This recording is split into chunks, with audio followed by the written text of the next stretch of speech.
kuko barabizi ko mwendererere ikosa na rimwe na rito rizakorwa bakareka u Rwanda rugategwa amatwi ikiza kizakwira hose. Uganda imaze igihe igaragaza ko uyu mutwe wa Joseph Kony wa ADF uri ukorera mu mashyamba ya Zaituri no muri Grano ari ikibazo, kandi igisirikare cya Uganda cyemerewe kwinjira hariya muri operation Suja ngo bajye guhiga uwo mutwe wa ADF ubangamiye ubutegetsi bwa Uganda. Mu Burundi nyuma ya coup d'etat bamaze igihe bataka rero itabara, twumvisha operation ibikorwa bya Taforce byemererwa kwinjira muri Kivu y'Amajyepfo ngo bajye guhiga itabara Taforce. Ku cy'u Rwanda iyo bigeze ku Rwanda haba ikibazo, noneho u Rwanda rwashyiraho ingamba z'ubwirinzi ubwabyo rukata rukurikizwa ibihano nibyo bizakemura cya kibazo cy'umutekano mukiri mu burasirazuba bwa Kongo. Mbona ko u Rwanda mu biri gutuma dushaka gukanirwa ahantu hose baratekereza ko tukiri muri cya gihe cyo kwemera gushyirwa hasi, gushyirwa ku mavi, kandi nibyo His Excellency ahora atubwira bati ntabwo u Rwanda, abanyarwanda ntibakiri abo kujya ku mavi y'uwo ari we wese.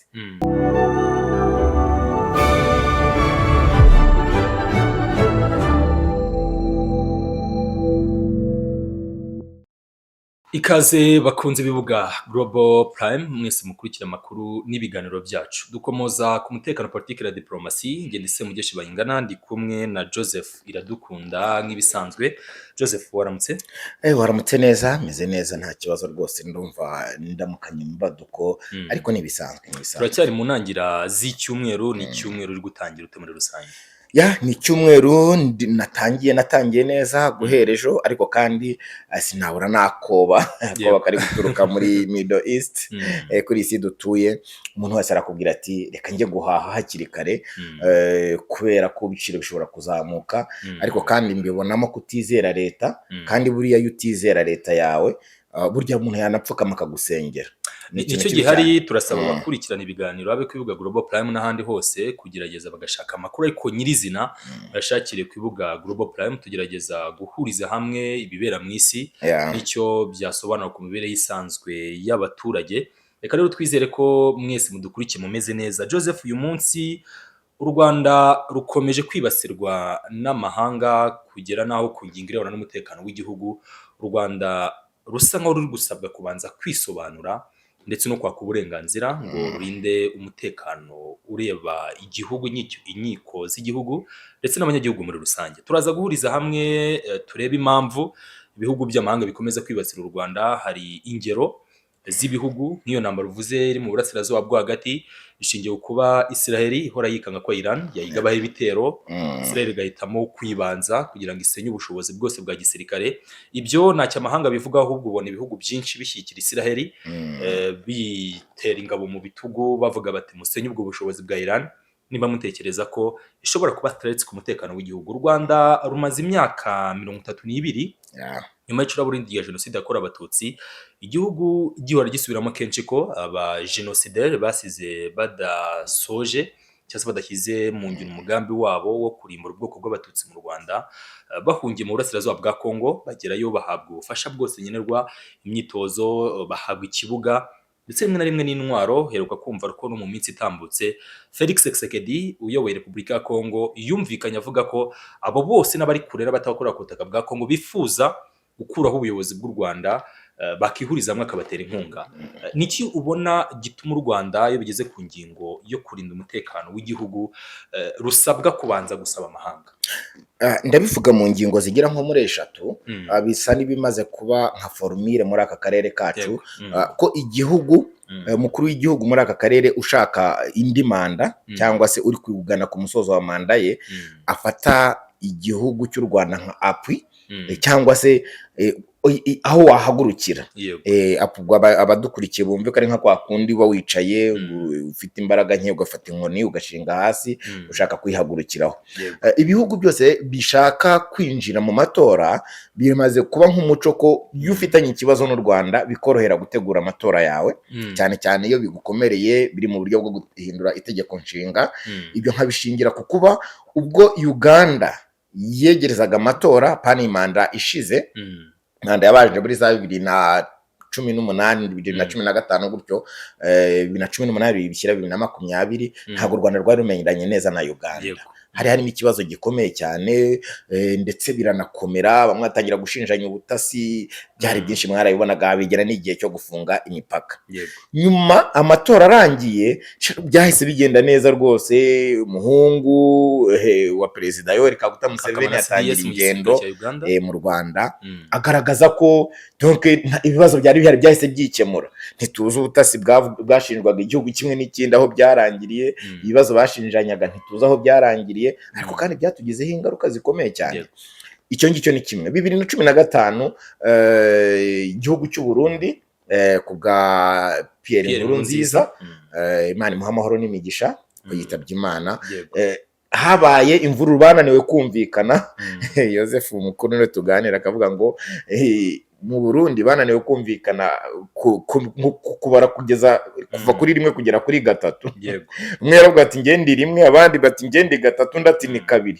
Kumvikana ngo habanza 2, habanza 3, habanza 1, bibi ikibazo kugera ubwo bashwanye birangira impunzi z'abarundi tuzakiriye mu Rwanda. N'ubungu haracyari inkambi nyinshi, gusa uko byarangiye byahise binatuma Son Excellence Evariste Ndayishimiye ubu ngubu yicaye ku butegetsi. Uko yabugezeho nabyo dushobora kuzabiganiraho ubutaha, ariko byaturutse muri zo nduruburi zo kugaragaza igihugu nka threat ku mutekano w'igihugu cy'u Burundi. Ntabwo rero Kongo ntiyitahiwe. Ejo nibwo nahoze nkubwira uburyo abakuru mu ishyaka rya UDPS iri ku butegetsi muri Repubulika ya Demokarasi ya Kongo basa n'abatangiye gushaka gukora lobbying y'uburyo hari ingingo zimwe mu itegeko nshinga muri Kongo zahindurwa, akemererwa manda ya 3. Ibyo ngibyo kugaragaza igihugu nk'u Rwanda, kugaragaza ko kibangamiye umutekano wa Kongo, iyo ngiyo ni iturufu isa naho imaze kuba rusange mu bihugu byo muri aka karere ka Afurika y'Iburasirazuba mu gihe bigiye kwinjira mu matora. Sinzi icyo bibafasha, ibyo ntubimbaze nawe dukurikiye uzakora ubushakashatsi bwawe. Urashaka kuganisha ko ari manipulation de masse. Yego, abifuza kuba baramba ku butegetsi bashobora kwifashisha nimudutora tuzakora ibi nkibi. Wenda mere kuri Son Excellence Felix Tshisekedi yiyamamariza manda ya 2 ku mwanya w'umukuru w'igihugu, ubwo yegeraga hano muri Kivu zombi icyo gihe zikiri mu maboko ya leta, nibwo yavuze ko afite ubushobozi bwo guhagarara i Goma akarasa Kigali, ku Kacyiru hasanzwe hari presidence cyangwa se hari office ibiro bikuru by'umukuru w'igihugu. Agaragaza ko yitwaje u Rwanda kugira ngo yongere kugirirwa icyizere n'abakongomani. Ibyo nibyo twakita external factor. The problem is kubera icyo u Rwanda noneho nyuma yo kugaragarizwa ibyo byose, ndabivugira iki? Uganda imaze igihe igaragaza ko uyu mutwe wa Joseph Kony wa ADF uri ukorera mu mashyamba ya Zaituri no muri Grano ari ikibazo, kandi igisirikare cya Uganda cyemerewe kwinjira hariya muri operation Suja ngo bajye guhiga uwo mutwe wa ADF ubangamiye ubutegetsi bwa Uganda. Mu Burundi nyuma ya coup d'etat bamaze igihe bataka rero itabara, twumvisha operation ibikorwa bya Taforce byemererwa kwinjira muri Kivu y'Amajyepfo ngo bajye guhiga itabara Taforce. Ku cy'u Rwanda iyo bigeze ku Rwanda haba ikibazo, noneho u Rwanda rwashyiraho ingamba z'ubwirinzi ubwabyo rukata rukurikizwa ibihano nibyo bizakemura cya kibazo cy'umutekano mukiri mu burasirazuba bwa Kongo. Ndagira ngo turebere ahantu abadukurikiye bumva impamvu u Rwanda rwibasirwa iyo bigeze ku ngingo yo kuba rwakicungira umutekano. Nibyo nari ntagiye kugusobanurira ndangije ingingo ya mbere kubera ko ngiye kubikubwira mu ngingo 3. Rwose ntugire impungenge, ndabigeraho mwereke impamvu u Rwanda rushobora kwitwa ikibazo, ariko bikubiye mu ngingo 3 nari ntagiye kukubwira. Niyo ngiyo nayigeraho nuko ntari nayigize ya mbere y'umutekano. Iyo yari ya mbere yo kuba igihugu gishaka appui yuko umukuru w'igihugu cyabo yakomeza manda cyangwa se akomeza agirirwa icyizere mu baturage yitwaza u Rwanda. Niye mpamvu u Rwanda ni igihugu cyubatse mu gihe gitoya kandi cyubaka igihugu n'abaturarwanda, ku buryo muri aka karere ubonye u Rwanda ahita yidistinga. Isuku, umutekano, buriya nubwo utabyemera habaho akantu k'ishyari, ku buryo umuturage waje mu Rwanda akabona u Rwanda ruri clean, iyo umwumvishije ko hari ibyo akora kugira ngo abameze gutyo, hari ibyo akubangamiraho, utangira kumurwanya mu buryo bumwe cyangwa ubundi. Hari ikindi kintu nyemerere nacyo wenda nyongero nk'inyunganizi, reconciliation. yego nk'igihugu kimaze imyaka 30 ibinyecumi bitatu kivuye mu mage ubumwe n'ubwiyunge jenoside yakorewe abatutsi noneho dufite n'umwihariko w'uko jenoside yacu icyo yihariye ni uko umuturanyi yishe mugenzi bivuze ko ni ubwicaye isa ni jenoside yakozwe n'abanyarwanda bayikorera abandi banyarwanda yego mu gihe izindi zivugwa mu isi ni amahanga yazaga akica wenda abantu runaka iyo reconciliation iyo uyivugaho iki urakoze cyane byose rega bibumbiye mu kintu kimwe rero ntemereye ku isuku ku mutekano na reconciliation wongeyeho ariko bikanongeraho ko igihugu cy'u Rwanda ibihugu byacu by'ibituranyi bifite bias ku Rwanda ko ari igihugu kidafite umutungo uhagije ku buryo bye cyakabaye kigeraho kiri ubu ngubu ku mutungo we ari Uganda ifite imbaraga mu bunini n'umutungo kamere byemere gutyo Kongo n'urucabana n'u Burundi nabwo ejo bundi bwavuze ko ebana kwiwe ry'agaciro ntiwakoraho ko bafite umutungo kamere uri hejuru cyane most of time ibi bihugu bigaragaza igihugu cy'u Rwanda mu baturage baryo nk'aho abanyarwanda ibanga bihishanye iterambere ryabo rishobora kuba riva ku cyo nakwambuye wese yamugeshe bakaba bakwereka nicyo nitaga apwi icyo yo ni ingingo imwe kuko ubashe kubwira abaturage be ku Rwanda ruri kumurwanya ahita bati buriya byose bari kubona n'ibyo batwiba ugahita nyine abaturage bahita bakuyoboka ari nayo ntwaro kugeza ubukungu dufashe kumurwanya yego wivuga Kongo gusa iyo ni ingingo imwe ishobora gutuma abaturage bakumva kuko baragera mu gihugu cy'u Rwanda bakabona ibintu byose bimeze neza noneho biroroshye rero ko wababwira bati kwa runaka impamvu bakize ni umurima wacu batwaye nuko twari twarahinze bagasarura urumva umuturage umwana yubwiye umwana wawe ko kwa runaka aribo bari kumubuza kumugurira umugati mu gitondo biba byoroshye ko umwana ahita yanga umuturanyi kandi wowe uzi ukuri icyo ni kimwe ndeberaho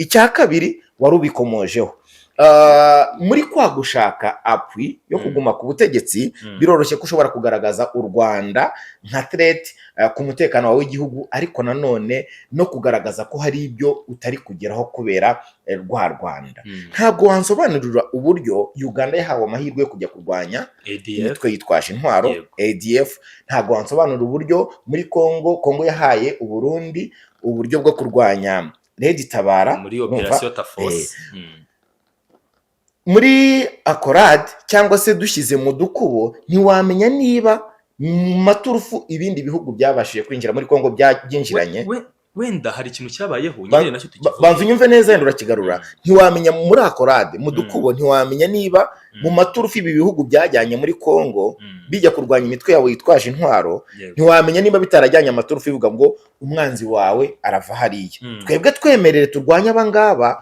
ariko uriye w'icyaba ashaka yenda nuko kwiba bashobora kubijyana nubwo batabikubwira ariko resulta ugenda uzibona Uganda yemerewe kwinjiramo urumva Burundi bwemera kwinjiramo ariko dufite amateka twihariye nyuma yo kuva mu kaga ka jenoside yakorewe abatutsi RPF imaze kuyihagarika XFR n'interahamwe bahungiye muri Kongo ikora ikosa rikomeye cyane mu kwakira impunzi ibakirana n'intwaro iryo ni ikosa rikomeye cyane ubu uzaryozwa igihe imyaka n'imyaka kuko winjije nyine abantu bafite intwaro kandi bafite aho ntago ari impunzi izo ntago ziba zikiri impunzi uba wakiriye umutwe witwaje intwaro kandi ukurwanya ubutegetsi ni ukuvuga ngo u Rwanda impamvu zo kurwanya FDLR zirangana 100% n'izajyanye Uganda ndetse no Burundi kurwanya imitwe yabo yitwaje intwaro ariko noneho u Rwanda aho bikomereye nuko ari wowe wabakiriye amasi niho ngo ufite aho wababitse byanze bikunze ntibanaba mu nkambi kuko ntibabamo bafite intwaro babaye firitire muki swate mu gisirikare cyawe kuko nicyo cyemerewe gutunga intwaro no mu butegetsi bwawe kuko bari basanzwe ari abategetsi abo ngabo ni threat ku mutekano mu kubirwanya rero kuko u Rwanda ruzi cy'amateka asharire yarusigiye ntabwo rushobora kwicara ngo rutuze kuko urumva bitandukanye n'imitwe yitwaje intwari ishobora kubira aho ngaho izi kwihigwa na Kongo ntiyakiriwe na Kongo n'u Burundi Red Tabara ntiyakiriwe na Kongo abo ngabo bashobora kwitwa inyeshyamba bakajya babaho bihishe ariko bitandukanye n'indi mitwe itandukanye na FDLR yo yakiriwe bivuze ngo ifite ahantu iri hari secured bihita byinvolvinga ubutegetsi bwa Kinshasa directement kuko wakiriye abantu ugomba kugaragaza ahantu bafiteho ububasha buriya Kongo yihakanye Red Tabara byakunda yihakanye ADF byakunda ariko kwihakana FDLR ntibyakunda kuko warabakiriye twereka ahantu wabashyize badezarume bambura intwaro urebe ko hari ikibazo tugirana kuko rero igihugu kiba gifite ubusugire bwacyo ntabwo u Rwanda rwemerewe gutera ikindi gihugu icyo rwakoze ni iki ni ugushyiraho ingamba z'ubwirinzi tugaruke rero kuri ya politike nakubwiraga ya mbere yuko wenda umukuru w'igihugu nyemerere mbere yuko ujya ku ngingo ya gatatu cyangwa se ukiri gusasira iyo ngingo ya kabiri hari operasiyo zihuriweho zagiye ziba hagati y'u Rwanda ndetse n'igisirikare cya Congo FARDC ariko izo operasiyo ziza gucibwa intege n'umundi no kuba Kinshasa icyumva ko hari ibyo igomba gukoresha FDLR operasiyo umoja wetu ndumva nyibuka izo operasiyo zombi ni operasiyo zari zihuriweho zigamije kurimbura FDLR ariko kubera ko FDLR yamaze kuba agati gakubiranyije kuko yamaze kuba umwe na FARDC binavuga ko biri ku rugero rw'uko buriya bamwe muri Republican Guard ku ruhande rw'Kinshasa harimo elema za FDLR kubera ko abo bantu bamaze kuba filtire binjijwemo byaragoranye cyane kugira iyo operasiyo ibe abantu bumve ko wenda ibyo bitigeze bigeragezwa ariko kubera ko n'ubundi bamaze kuba umwe na Kinshasa FARDC egal FDLR byatumye izo operasiyo zitagera ku musaruro ngira ngo bakomeza niyo ngingo yindi ntago nk'izo operasiyo zari kugera ku musaruro kuko kugira ngo RDF urabizi ko hageze igihe yinjira muri Congo ubwayo kujya kubishakira no kureba uburyo nyine yakoroshya ikibazo yaragiye rwose igera kure ibyo birazwi FDL rero sabana ngo bayoberwe ko nabo uburyo bakorompa ubutegetsi bugezweho Kinshasa bwo ati uko bagenje ubutegetsi bwa Kabila niwe wakurikiraho ahubwo nutarwanya abangaba barashaka kwigarurira igihugu ntibabirebere ubwo bakaguhuma amaso ku buryo utari buze kurebera mu nguni yo kuba ufitanye umubano mwiza n'u Rwanda byakunda ahubwo nawe hari byiza wageraho FDLR rero kugira ngo ibe hahandi kuko yakiriye nk'umushyitsi witwaje intwaro ikoresha uko ishoboye ikagaragaza u Rwanda nk'ikibi urumva ikakwereka ko kwinjira muri Congo hari ikindi kibazanye ni bwa butunzi navugaga bakakwereka n'ibimenyetso u Rwanda ruri gutera imbere nta kintu rugira byane byose birirwa bavuga urabona ko mu by'u Rwanda rwisobanuraho ari ukugaragaza ahanini umutungo kamera ahantu leadership iri strong iyo ntituyishidikanyaho niyo mpamvu ibintu biba biri ku murongo kubaka igisirikare nabyo byagenze neza bitewe n'ubutegetsi bwiza dufite aho ngaho kurinda abaturage rero bagahita bagaragaza ko nabyo bishoboka byarangiye FDLR ibashije gukonvisinga leta ya Congo ko u Rwanda aricyo kibazo muri aka karere kandi bakagaragaza ko n'ibindi bihugu bitumvikana n'u Rwanda wati niba ushaka kuguma ku butegetsi rero garagaza uriya nk'umwanzi ariko byose ni inyungu za politike iyo bigeze rero mu bukungu u Rwanda rwisanga ruri guhangana n'ibintu bigera kuri bitatu kurinda ubusugire bw'igihugu cy'u Rwanda guha umutekano usesuye abaturage bawo na ya FDLR yakiriwe na XFR noneho bikanarangira byinjiye muri politike mpuzamahanga kuko uri kukurwanya ari gushora byinshi kugira ngo akomeze asigasire intebe ye bitari mu baturage yatanga ubwo bukungu bigahuma amatwi na bya bindi abaturanyi b'abarundi bavuga ngo ntawe uvugana injya mu kanwa bikagora uwatamitswe ikirayi kumva neza ahari kuva ikibazo ahubwo bikarangira akugize threat mu mboni yanjye rero nkabona ko izo ziri mu mpamvu zikomeye zituma u Rwanda ruba ikibazo mu kwikemurira ibibazo ndetse no kurinda umutekano warwo bitandukanye n'ibindi bihugu nuko hari umuntu wamaze kuba filitire hariya nawe udashaka gutakaza uwo mwanya no gutakaza ayo mahirwe kuko nawe hari icyo ari gukuramo agakoresha ibishoboka byose agakora lobbying akagaragaza u Rwanda nk'ikibi nyamara ugasanga abandi bo baratambuka habigira iwabo iyi ngingo ya kabiri igiye kutwinjiza ku yindi ngingo ya gatatu ari nayo mu by'ukuri iri buzisubiza cya kibazo twatangiye twibaza hagati ya tariki 11 na 12 z'ukwezi kwa 9/21 Al-Qaeda umutwe w'inyeshyamba cyangwa se w'iterabwoba nk'uko Amerika yabyise bagabye ibitero mu mijyi itandukanye by'umwihariko Washington DC ndetse na hariya New York ni ibitero byose byica ku ikubitiro 3,000 by'abanyamerika icyo gihe Amerika yahise igaba ibitero byo kujya gushaka Al-Qaeda igenda mayiro zirenga 6,300 ijya mu burasirazuba bwo hagati igenda ihuruje OTAN Uburusiya icyo gihe bavugaga rumwe n'ibindi bihugu byinshi by'inshuti za Amerika bajya guhiga Al-Qaeda mu burasirazuba bwo hagati Isiraheli ni amezi 8 ashobora gucamo itagabye ibitero muri Iran naho igenda mayiro nyinshi kuko hagati ya Iran na Israel harimo Jordani, Iraq ndetse na Syria. Aho ngaho tubona nta cyamahanga avuga ahubwo azashyigikira ibyo bihugu kubera ko birimo birakuraho menace. Ku Rwanda harimo umwihariko kubera ko u Rwanda noneho rwegeranye na Repubulika ya Demokarasi y'abahana imbibi. Igice cy'uburengerazuba bw'u Rwanda n'igice cy'uburasirazuba bwa Kongo niho iyo FDLR ikorera. Urebye hano FDLR ikorera ibikorwa byayo uretse muri iyi minsi kuba M23 baraje gafata bira bice FDLR zahozemo, ariko mu buryo bw'intera na kilometero 20 zari zirimo. FDLR reports zigaragaza ko mu myaka vuba aha bamaze kugerageza inshuro zirenga 20 bagaba ibitero mu Rwanda. Wabonye ko na Repubulika ya Kongo yagiye inyuzamo ikabashyikira ikavogera ikirere cy'igihugu. Kuri iyo ngingo kuki u Rwanda mbisubirimo unifasha amagambo y'umukuru w'igihugu, urabyibuka ejo bundi mu ijoro ryo gusanya n'abadiplomate tariki 6 z'uku kwezi kwa gatatu nibwo umukuru w'igihugu yibaje ariko se ko tuvuga ibijyanye n'ingamba z'ubwirinzi mugatera hejuru ibyo bihugu mwebwe muze muri position y'u Rwanda ari mwe mwakora iki mufite twafata ye mahitamo kuki u Rwanda rero kuri iyi ngingo noneho rwibasirwa cyangwa se rusa nk'urubwirwa ngo mubanze mudusaba uburenganzira?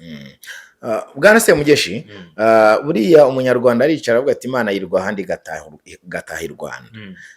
Sinzi uko byagenze ariko yo ndebye muri aka karere ndetse no mu bihugu byinshi bya Afurika abanyarwanda turihariye. Dufite ukuntu twumva ibintu byacu tukagira n'ukuntu dushyira ibyacu ku murongo bibangamira uwo ari we wese ufite ubwenge no gushaka aho yerekeza uyu mugabane wacu wa Afurika. Njyewe ntago ari umukuru w'igihugu yabajije ariko mbona rwose u Rwanda rumeze nk'ivunja mu kirenge. Ngusobanurire impamvu iyo ngingo. Abanyarwanda dufite ukuntu duteye utuntu twacu tuba turi ku murongo kandi ibyo ngibyo bibangamira bagashaka buhake wabyanga wabyemera. N'u Rwanda nirwo rwafashe iya mbere yo kugirana umubano na Repubulika ya Demokarasi ya Kongo, cyane cyane bitangira kugaragara mu bitangazamakuru ku bwa Felix Tshisekedi kuri manda ye ya mbere. Ubwo u Rwanda rwari rutangiye gufidinga umuriro mu burasirazuba bwa Kongo ndetse n'amazi, urumva byari byarabuze, hari igihe gutangira kujya guhona gahunda yo gukora imihanda. Ubwabyo gushaka gufata isura nziza cyangwa se umurongo u Rwanda rwafashe w'iterambere ukawushyira muri Repubulika ya Demokarasi ya Kongo ari isahani ihuriweho n'amaboko menshi, ntago byagombaga kuduhira. Nibyo ndi kugiranya n'ivunja mu kirenge. Bagashaka buhake barabizi neza ko ideology y'u Rwanda iramutse ikwiriye akarere kose, ni wowe ujya ubimbwira, byaba byoroshye gutakaza 100% akaboko k'ubuhake kari muri ibi bihugu, kandi amahanga ntiyapfa kubyemera. Niyo mpamvu birimwe na rimwe abantu tugaragaza ukuri ukabwira abantu ukabona nk'aho bavuniye ibiti mu matwi, nuko babizi neza ko hari ukuntu u Rwanda rumeze gutya ruri ku murongo. Uwo murongo rero uramutse uhaye akarere kose byagorana. Niyo mpamvu His Excellency ashobora kujya muri yesi kabereka imishinga ishobora gufasha abantu gutera imbere, tukazamukira hamwe, ndetse n'abandi bivuga ko barankarave twagera ku nyanja ibintu tukabiyobora bikagenda neza ku murongo. Ibyo ngibyo amaboko menshi arihuriye ku isahani urabizi ntiyabyemera. Nge rwose mu magambo make ya Semugeshi ntakubeshye, biracyatugoye kugira utwumva mu gihe turi gukoresha ukuri rero urabizi guca muri escalier stairs muri rurimi rw'icyongereza, ariko ikinyoma cyo gikoresha lift igihe cyose kiba cyagezeyo kare. Ariko kubera ko twebwe turi gushaka gukoresha bya bindi bitinda ukuri, abanyarwanda bakwiye kubaho neza, abaturanyi tugomba guhahirana, kuki umuhanda mwiza twabonye abaturanyi nabo bataba bawufite, kuki hatabaho free movement, kuki bisaba ko njya kwerekana ibyangombwa njya mu Burundi, kuki bisaba ko nerekana ibyangombwa njya muri Uganda, kuki izi visa zimaze iki mu bihugu byacu bya Afurika niba tukoko turi umugabane umwe, kuki twatakaza umutungo kamere Imana yaduhaye kandi hari ubyo twawubyaza umusaruro, kuki uruganda rutunganya amabuye y'agaciro rukwiye kuba hakurya y'amazi magari, kuki rutaza hano hafi. Izo zose ni ingamba mu by'ukuri zidashobora korohera abari gushaka kurwanira kuri ya sahani iriho kawunga. Sinzi muri kunyumva neza. Biragoye rero ko tuzigera urumva tubona byoroshye amahirwe yo yo kurinda kwa kuri kwacu, usibye nyine kwa kundi Imana yatwihereye ububasha bwo gutekereza ku byacu tukabiha umurongo, rimwe na rimwe tukaba byanadusaba kubipfira, kuko turi gupfira ukuri kw'abanyarwanda. Iyo mpano turasa n'abayihariye kuko ari twebwe tuyishyira mu bikorwa. Kandi koko wanatangiye ubivuga, biragoye ko igihugu cyavuye mu mage nk'aya jenoside yakorewe abatutsi in 30 years only ushobora gusanga kimeze gutya, kiri gushayininga ku isi hose, abantu noneho ya reconciliation yarashobotse, buri ntibyumvikana, kuko n'ibihugu byatangiye kudukoloniza birimo n'Ububirigi bari bazi ko byoroshye kongera gutandukanya abanyarwanda. Nabo ubwabo baracyahangana, ufite ikibazo cy'amoko bumvaga rero ko byoroshye kongera guteza akaduruvayo mu Rwanda, kuko babizi neza ko umweru uturutse ibukuru i Rwanda nyine bari kwita ibukuru, uramutse ukwiriye hose byaba bigoye kongera kwinjirira bino bihugu no kongera kuhasahura. Kandi Afurika y'Iburasirazuba na Kongo urumva yinjiyemo, ifite ikivuze ku bukungu bw'isi. Uyifitemo akaboko byanze bikunze n'iri terambere turi kujyamo ry'ikoranabuhanga azaba ayoboye. Dore ngiyi impamvu mbona muzi ituma u Rwanda rubangamirwa mu buryo bushoboka bwose, kuko barabizi ko mwendererere ikosa na rimwe na rito rizakorwa bakareka u Rwanda rugategwa amatwi, ikiza kizakwira hose. Gusa Afurika y'Iburasirazuba ishonje, ihishiwe, kandi bizajya no muri Afurika yose. Tuzakomeza guhatana kuzageza tugezeyo, kuko nesikariye turi kuzamuka. Ubushize tariki 18 z'ukwezi kwa kabiri, Kigali mu Rwanda hateraniye inama yiswe Security Summit Forum. Ni inama yabaye hagati y'abayobozi bakuru mu by'umutekano hagati y'u Rwanda, leta ya Amerika ndetse na Israel. Iyo nama yasize yemeje ko u Rwanda ari pivot mu karere k'ibiyaga bigari. Senateri Evode nawe mu kiganiro na RBA, ikigo cy'igihugu cy'itangazamakuru, aherutse kwemeza ko ariko biri, u Rwanda ari pivot muri kano karere k'ibiyaga bigari. Ese yaba ariyo mpamvu ituma mu by'ukuri u Rwanda ruhozwaho ijisho n'ibi bihugu byo mu burengerazuba bw'isi? Ese ubundi kuba u Rwanda ari pivot n'ibyakwiye kuba ari inyungu kuri bo? Kuki bigaruka bikaba ahubwo bigasa nkaho biri kubabangamira cyane? Kuko mite bihuza na bya bindi bavuga guti u Rwanda rutezwe amatwi, ugahabwa umwanya, strategies, forums, policies twashyizemo imbaraga abandi bakazikurikiza, Afurika yacu Burasirazuba yatera imbere byihuse. Niki kuba u Rwanda ari pivot mu by'umutekano n'ubukungu bisobanura iki bundi muri rusange? Se nibyo bituma igihugu gihora kibasirwa? Of course yes. Si n'umutekano gusa, nakubwiye ngo kuba ibintu biri ku murongo ni impano y'Imana twiherewe, kumenya gushyira utwacu ku murongo ndetse tukanatuzamura, ukabona utwacu tubaye twiza kurenza bya bindi byinshi ufite. Ariko this time around isi bayeho mu kinyoma dukurikije ibyo turi kubona. U Rwanda nirwo rwari tangiye kuimplementinga politike yo gukorera hamwe, ariko noneho no guha value ibyo dufite, ibyo akarere gafite. Ngira ngo urabizi u Rwanda rwubatse uruganda rutunganya amabuye y'agaciro, wumvaga ko bitashoboka, aho bishoboka ni muri Afurika y'Epfo kandi naho rushaje. Economy yo muri Afurika y'Epfo iri hejuru, tutabeshyanye, ayo mahirwe arahari, ariko bumvaga ko nta kindi gihugu cyanabigerageza, cyane no kubitekerezo bwabyo ni ikibazo. U Rwanda impamvu isi mvuga ko ibayeho mu kinyoma, ubu ngubu buri wese ari gukurura yishyira, kandi agakoresha n'imbaraga aho biri ngombwa kugira ngo bwa butunzi bugereho ahanganye na mugenzi we. Niyo mpamvu turi kubona Uburasirazuba bwo hagati, Iran iri kuraswa, iri gushaka kwamburwa ububasha bwo kugurisha umutungo kamere kuwo bashaka. Urumva, donc ibihugu bimwe byahawe ayo mahirwe yo kugira imitungo kamere n'uburyo byubatswe biri kwamburwa bargaining power. Urumva, Venezuela nta kindi yazize, nuko yari ifitanye partnership n'Ubushinwa kuri petrol, sibyo, n'undi mutungo kamere. Uburusiya nta kindi buri kuzira, ni ugushaka gucishwa intege kugira ngo hagire bamwe bajya ku rwego rwo hejuru. Biri kugenda bigira no muri za Cuba, uzagenda wumva n'ahandi, ariko ibihugu byose bifite uburyo bifite umutungo kamere ni ya sahani nakubwiragaho iri kurwanirwaho n'amaboko menshi, kandi noneho bagashaka kugaragaza ko ufite imbaraga ari we uri butware byinshi. Nta niko bigenda iyo abana bari gusangira, ubashije gukubita umugenzi w'igitugu akagwa hariya arayora, udusigaye tukaza tugafatwa n'abandi banyantege nke, wanareba nawe ugasanga ufite imbaraga rwose arayiteruye yose arayijyanye. Niko isi yubatse ubu ngubu, none nta bya diplomasi, nta byo guca ku ruhande. Rero niba u Rwanda rwari rutangiye kugaragaza ko njye mfite isahani, ibiryo ni ibyanjye, ndaha uwo nshaka, kandi kondisiyo ni izi ngizi, ni ukuba waje neza, urumva, ukanyumvisha ko ibyanjye nimbiguha njye ndasigara n'iki, mu buhe buryo. Niba hari twari dutangiye kugera ku rwego rwo kwandastandinga gukora produit fini, urumva, dutangiye kurya abandi isoko.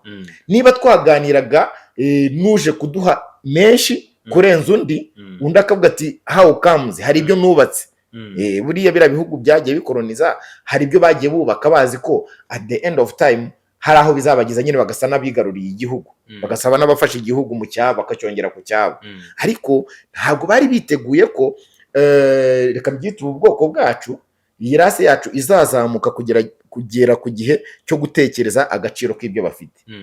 Ntabwo bari bazi neza ko bashobora kutwigisha tukagera igihe tukagaragaza ko natwe hari ubushobozi dufite bwo guproducinga ibyacu. Niba rero dutangiye gutera intambwe yo kugaragaza ko ibyacu ari ibyacu, nabo bagomba kuzajya bazana icyo tubasabye bitewe n'aho dushaka kugera, uzatangira icyo kintu wese bazamurwanya. Ni nk'ubwigenge, ni nk'uko ibihugu byatangiye kubona ubwigenge. Niyo mpamvu tuvuga aka kanya ba Patrice Lumumba, tukavuga ba Rukara rwa Bishingwe, uko aba bose tuvuga mu mateka bagiye bagerageza gukura ibihugu byabo mu kaga. Navuga igihugu cyose kiri kugaragaza ko gishobora kwihagararaho, kikubaka ubushobozi bwacyo bugiha bargaining power, cyangwa se uburyo bwo kumvikana nyine kunegosiya ku biciro, kiri gucishwa bugufi, kuko burya agatoki kakombye karigase kariye gahora gahinnye, urumva, gahora gahinnye gashaka kugira gute, gukomba. Rero mbona ko u Rwanda mu biri gutuma dushaka gukanirwa ahantu hose, baratekereza ko tukiri muri cya gihe cyo kwemera gushyirwa hasi, gushyirwa ku mavi. Kandi nibyo His Excellence ahora atubwira, bati ntabwo u Rwanda, abanyarwanda ntibakiri abo kujya ku mavi y'uwo ari we wese, kuko dufite ibishanga, wakicara ugahinga, watungwa n'ibiri iwawe, ariko nawe utwawe dukeya ufite, niba hari udushaka ntatwara duhereza. Niba ari idolari ryawe nyine ryateye imbere, it's okay, uraza kugura avoka hano ndayishyira ku madolari 20, bitabujije ko uyu mwana Evode ayishyira ku bishyimbo, rimwe na rimwe anayitoragwe yihanuye. Ariko we niba udafite amahirwe y'uko avoka yakera iwawe, uraza n'iki bya dolari. Nicyo bisobanuye. Nkabona rero ko impamvu u Rwanda ruri kugenda rukanirwa muri ubwo buryo, si uko gusa rushaka kurinda umutekano, ahubwo nuko bazi ko stabilite y'u Rwanda izarenga kwitwa stabilite, igere no gustabiliza akarere, bive ku gustabiliza akarere bigere ku gustabiliza Afurika. Naho ngaho ngewe mbona, kandi ni nabyo urebye mu buryo bwagutse, n'abadukurikiye bashobora kuza kuduha ibitekerezo mu buryo bwagutse. Naho ngaho ndi kubona igihugu cy'u Rwanda rwacu, Semugeshi wabyanga wabyemera, bafite ubwoba ko umunsi tuzaba turi stable, ntacyo duhangana nacyo, tuzatangira no gufasha abandi guhangana n'ikibi, kuko uwo mutima w'u Rwanda rurawufite, ruranawigaragaza, kandi rwo runabizi neza ko resources dufite turamutse tuzihaye agaciro, nk'uko Uganda iri kubigenza ikubaka pipeline, ntabwo ishaka abantu baza ku exploiter ngo peteroli nimba yaravumbuwe, natwe twaguha akazi kubaka pipeline, ukajya uvoma, ariko natwe tukuvomamo, sibyo? Ni mpanguhe ya bargaining power navugaga. Hiyongereyeho rero ibitekerezo by'abanyarwanda Imana yihereye ubwenge karemano, urumva, byagorana Afurika waba uyitakaje, kandi kuyitakaza bivuga gutakaza imbaraga zo kwitwa umupolisi w'isi. Mu bugenzuzi bwose nicyo bisobanuye. Mu gihe tugana ku musozo w'ikiganiro cyiza twagiranye, n'icyo utekereza ko gishobora kuba igisubizo Afurika kugira ngo itere imbere? Turacyakeneye ibi bihugu biri mu byiswe developed countries, cyangwa se byamaze kugira ubukungu buteye imbere. Turabakeneye kugira ngo dufatanye uru rugendo. Afurika nk'umugabane, ariko twigarukire mu karere kuri cya kibazo cyacu, ni gute rero tuzabana n'ibi bihugu mu masegonda make, ntitubyemerere ko byinjira ngo bigenzure imiyoborere yacu, ariko dukomeze dukorane nabyo kugira ngo n'iterambere n'imishinga yagutse dufite nayigerweho. nari nabikomojeho, ikinyoma kizamukana lift, ukuri kukazamukana esanseri na esikariye stairs. Uko byagenda kose ukuri kuratinda ariko ntiguhera, kuzagera aho ngaho gutsinde, kuko nta wanga icyiza. Semuge nkubwije ukuri, niba hari n'abanyamahanga baza mu Rwanda bakavuga ati the beautiful country, security, ubuzima bwiza, umwuka mwiza, nta muntu utifuza ibyo ngibyo. Abantu bageraho bagahaga ikibi, sibyo? Nk'ubu ugeze mu baturage bo mu burasirazuba bwa Kongo bamaze imyaka isaga 30 mu ntambara, inyeshyamba ziraza zabasecuringa byibuze ukwezi kumwe, bose bakayoboka. Bura nta kindi kibikora, nta muntu uhora yishimiye ikibi. Ariko impamvu buriya M23 ushobora gufata Kivu y'Amajyaruguru, gufata Kivu y'Amajyepfo, abaturage ukabona nta kibazo, bari stable, nuko baba babonye bari kuba providing ibyo bazo bifuza mu buzima bwabo. Rero biroroshye ko n'u Rwanda ruzakomeza kugaragaza icyiza, ariko uw'ikinyoma n'uwundi azakomeza kubaho mu kinyoma, ariko at the end of time abaturage bazageraho bamenye ikibakwiye, cyangwa se uwo ngo wanaveho asimburwe n'undi understandinga uburyo ashobora guprovidinga abaturage be icyiza bitewe n'icyo yaboneye ahandi. Mu buryo bwanjye rero nkaba mbona ko ibintu byose ni uguhangana. Iyi si nta rukundo ifite kurikije ukuri kubibona, bisaba wowe guhagarara ku maguru yawe abiri, ahandi ugahangana n'abashaka kugupfukamisha mu buryo ubwo ari bwo bwose. Ari nabyo His Excellency ahora avuga, ngira ngo muri kote y'umukuru w'igihugu iheruka, nuko uburyo imipaka y'u Rwanda iteye bisaba ko ingamba z'ubwirinzi zihoraho. Olivier Nduhungirehe, Minister of Foreign Affairs, nawe aherutse kuvuga ko ingamba z'ubwirinzi zizavaho nyuma y'uko FDLR isenywe. Ko entre mwafata ibihano mwabigenza mute? Nyine bisaba umukanda unaelewa, bisaba nyine nawe kwifunga kugira ngo byibuze nimba uharanira icyiza ukigereho. Warize n'ubu ngo ushobora kuzakomeza n'andi mashuri ukongeraho, ariko urabizi ko iyo ushaka gutsinda rimwe na rimwe bigusaba kurara utaryamye, ubundi bikagusaba kwiyiriza atari ukuri mu masengesho. Ariko urabizi ko